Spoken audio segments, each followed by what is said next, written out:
सरकारचा कांदा उत्पादक शेतकऱ्यांना मोठा दिलासा। कांद्यावरील 20% निर्यात शुल्क केंद्र सरकारने हटवलं। 1 एप्रिल पासून कांद्यावर निर्यात शुल्क नाही।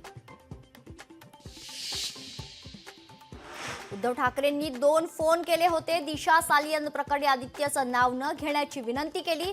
नारायण राणेंचा मोठा गौप्यस्फोट।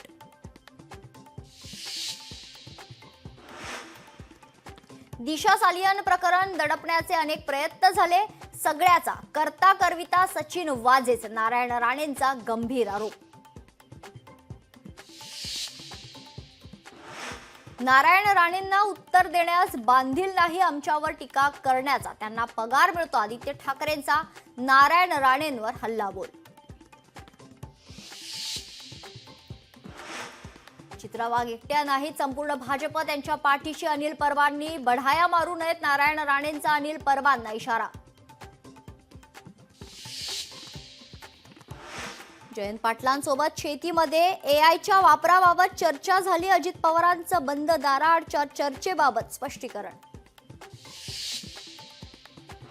मनसेच्या शिवाजी पार्कवरील गुढीपाडवा मेळाव्याचा मार्ग मोकळा। शिवाजी पार्क मैदानासाठी प्रशासनाची परवानगी। 30 मार्चला होणार मनसेचा मेळावा। अफवा पसरवल्यानं खरं तर नागपुरात हिंसेची घटना। हिंसाचार करणाऱ्यांवर कारवाई होणार। हिंसाचारात झालेलं नुकसान आरोपींकडूनच वसूल करणार, अन्यथा त्यांची संपत्ती जप्त करणार, फडणवीसांचा इशारा।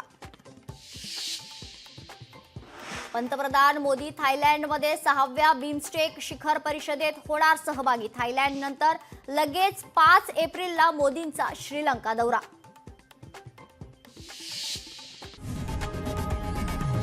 लोकशाही मराठी ऐका, पहा, जागरूक रहा।